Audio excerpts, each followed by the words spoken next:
What are we doing here? And where are we gonna go? It's like we just woke up one morning, and then it's welcome to the show. Don't ask any questions, just go with the flow. Make as much money as you can, and try your best not to get broke. Copy everything you see on the TV, from the hairstyles to the clothes, and don't think too often, just do exactly as you're told. And if you ever get confused, then just turn towards the alcohol. You'll still hear your thoughts, then just turn up the radio as you learn to live a lifestyle of drugs, sex, and rock and roll. But in all honesty, I just need to know, is there more to the cycle than growing and getting old? Living and dying just to leave behind a happy home and a whole lot of property that somebody else is going to own. I just really need to know before the casket's closed, 'cause I'm not willing to gamble with my soul, nor am I ready to take any chances. These are just simple life questions, and I'm just searching for some answers. Like, what are we doing here? And what is our purpose?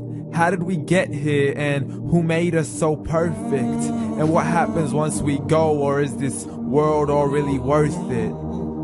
Questions we don't answer because apparently we don't really have to. There's no purpose to this life and our existence is merely natural. Then in that case, please let me ask you, did you create yourself, or was it somebody else who had fashioned you? 'Cause you're a being that's impeccable, faultless and unparalleled. You're a product of supreme intelligence, and I'm merely being rational.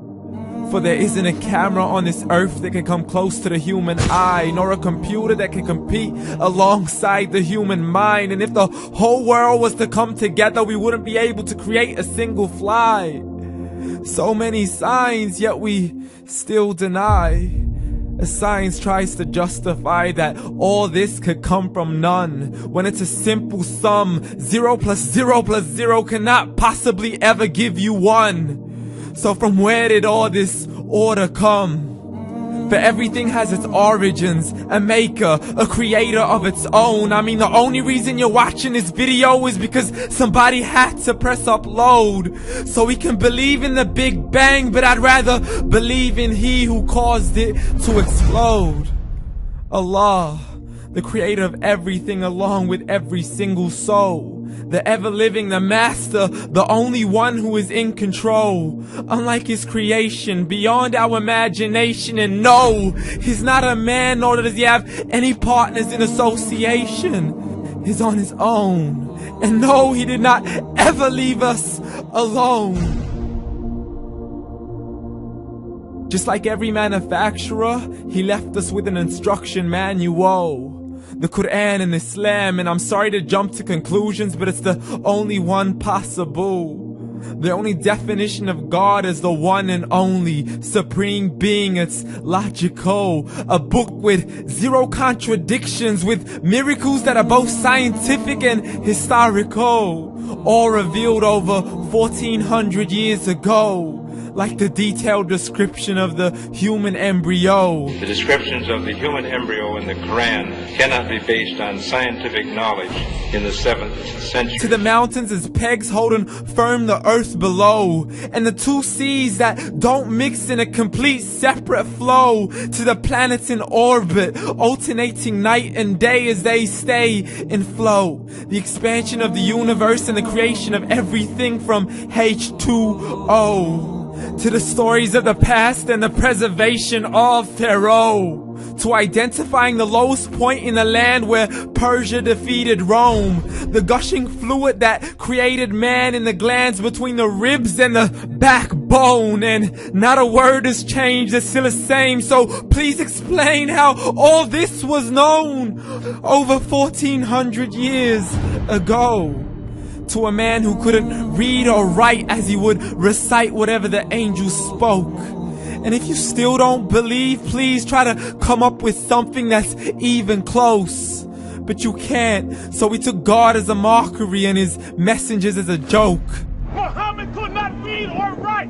How's somebody who can't read or write gonna start a religion? Dismiss these scriptures as legends and tales of the ancient folk, as we live life according to our whims, desires, and hopes. saying this life is the only home we will ever know. We will live then die, then simply turn to bones. YOLO! Correction, after the grass dies, the rain arrives and it regrows, and Allah promises to do the same thing to your very soul and bring you back from your very fingertips to your toes, as the all-seeing supreme being watches us so close, and we are surely being tested in our wealth, our health, and our self, and everything that we've been blessed with. So believe, for we will surely be resurrected and be brought back to our Lord and account for every single deed, as He hands us our books and orders us to read. From the bad to the good and everything in between. You yourself are sufficient for your own accountability, so don't be mad at me. You are the one who thought He wouldn't come back to me. I gave you a whole life long to search after me, but you were busy in all that which was temporary. So read, and glad tidings to all those who believed. And if you disbelieve, read. And don't let that day be the first day you find out what your life really means. Read.